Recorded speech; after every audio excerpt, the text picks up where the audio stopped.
Assalamualaikum warahmatullahi wabarakatuh. Halo anandaku yang soleh dan soleha. Bagaimana kabarnya hari ini? Semoga Allah berikan kesehatan untuk kita semua. Sebelum belajar, marilah kita baca doa terlebih dahulu. Bismillahirrahmanirrahim. Rabbi zidni ilman warzuqni fahman. Amin ya Allah ya Rabbal Alamin. Nah, pembelajaran kali ini adalah tema 7, subtema 3, pembelajaran ilmu pengetahuan alam. Kemarin kita sudah membahas tentang gaya dan macam-macam gaya. Nah, ada yang masih ingat gaya itu apa? Oke, ada yang masih ingat? 1, 2, 3. Gaya adalah tarikan atau dorongan. Nah, itu secara umumnya. Nah, yang akan kita pelajari hari ini adalah gaya magnet dan gaya gravitasi. Oke, gaya magnet adalah gaya tarik atau gaya tolak yang ditimbulkan oleh sebuah magnet terhadap suatu benda. Misalnya, benda yang dapat ditarik dengan kuat oleh magnet disebut dengan benda ferromagnetik, sedangkan benda yang dapat ditarik oleh magnet dengan lemah disebut dengan paramagnetik. Misalnya, yang kuat yaitu adalah besi, baja, dan nikel. Sedangkan yang lemah contohnya adalah aluminium, kaca, dan kayu. Nah, selanjutnya, sifat-sifat magnet antara lain memiliki 3 sifat ya magnet itu. 1. Magnet memiliki gaya tarik. 2. Gaya tarik magnet dapat menembus benda-benda tertentu. Ketiga, magnet mempunyai 2 kutub. Kutub apa saja? Kutub utara dan selatan. Berdasarkan asalnya, magnet dibedakan menjadi 2. Nah, kita lihat ada magnet itu dibedakan menjadi 2 bagian. 1. Magnet alam, yang kedua magnet buatan. Bagaimana magnet alam? Magnet alam adalah magnet yang sudah tersedia di alam. Sedangkan magnet buatan adalah magnet yang sengaja dibuat oleh manusia. Contoh dari magnet alam adalah batuan yang dapat menarik besi.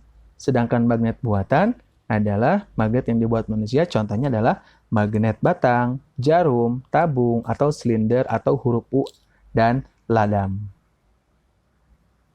Nah, ini adalah bentuk-bentuk magnet buatan manusia ya.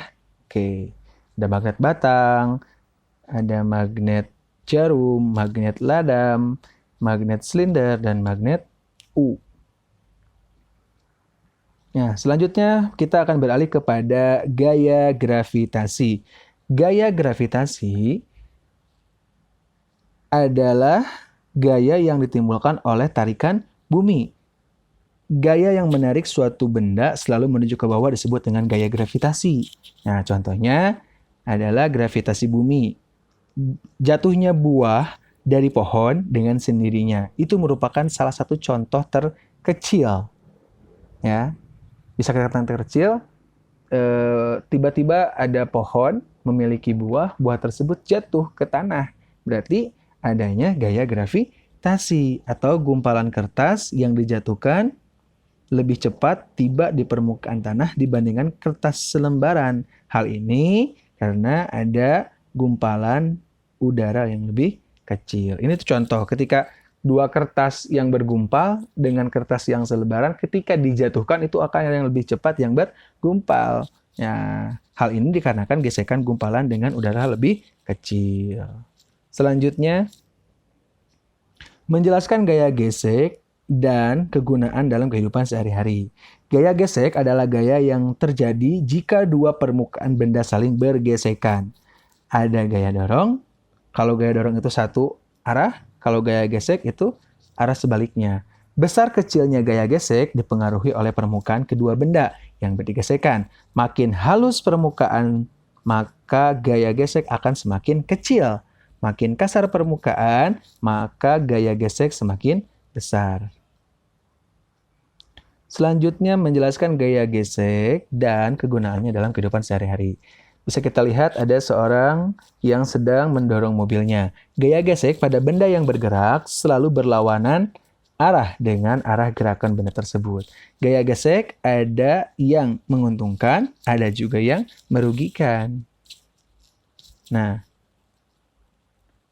contoh gaya gesek yang menguntungkan. 1. Alas sandal dan sepatu dibuat dari bahan karet agar pemakainya tidak mudah pleset. Kedua, sepatu bola diberi pul pada bagian alas untuk memperbesar gaya gesek agar pemakainya tidak mudah terpleset. Kemudian yang ketiga, gaya gesek juga terjadi pada rem sepeda untuk memperlambat laju sepeda. Yang keempat, ban kendaraan dibuat dari karet yang motifnya beralur agar memperbesar gaya gesek yang terjadi antara ban dan jalan raya.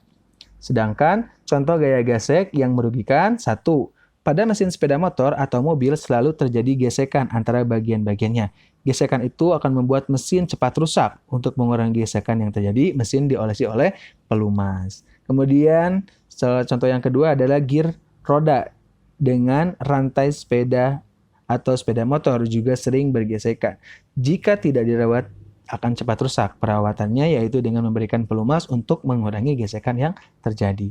Yang ketiga, ban mobil, sepeda motor, atau sepeda. Jika sering digunakan, lama-kelamaan alur ban akan hilang sehingga dapat mengurangi gaya gesek. Akibatnya, kendaraan mudah tergelincir jika jalan basah.